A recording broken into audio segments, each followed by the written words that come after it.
On Monday, the Monroe County Sheriff's Department lost one of its own. Deputy Jimmy Pipkins passed away at the age of 65. For the past 30 years, he served the people of Monroe County. That's right. Today, our Stephen Pempo went to talk with the sheriff there in Monroe County. He joins us in the studio tonight with more on that story. Stephen. Andrea Winston, committed, dedicated, hardworking, loving, caring, and irreplaceable.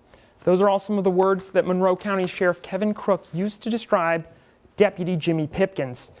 Now, as a part-time deputy, he was required to work about 30 hours a week, but those who knew him best say he routinely went above and beyond during his 30 years on the force. I'd call and say, "Hey Pip, what you doing?" He said, "Oh, I'm out patrolling the county." I said, "Well, I need your help tomorrow. Can you come and help me tomorrow?" He said, "Man, I'll be right there." Deputy Jimmy Pipkins went by several names at the Monroe County Sheriff's Department.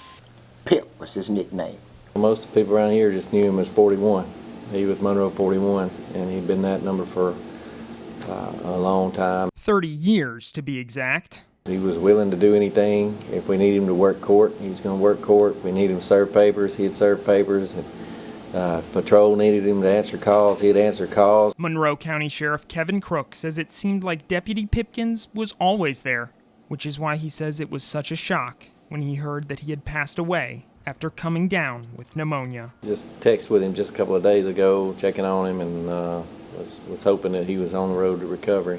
During the school year, Deputy Pipkins would start each morning bright and early, directing traffic at the Hatley School crosswalk. He would park at the crosswalk in front of the school for the first, until all those kids were crossed, and then he would shoot down there to the intersection and get all them late students through the intersection. He loved his family, and he really loved being a deputy. He'd do anything to help you. Was a nice guy, and he did his job, and he did it well. Deputy Willie Lockett says Pipkins was like a brother to him. We would cry together, and we would laugh together on good times as well as bad times. Sheriff Crook says that finding a deputy who puts their heart into their job is all you can ask for, and says that Deputy Pipkins was one of them. I'm going to miss him being at that crosswalk, and I know those kids are going to miss seeing him. Sheriff Crook says that Tuesday morning, he made sure plenty of other deputies were there watching over the Hatley School crosswalk for Deputy Pipkins. Services for Pipkins will be held Thursday.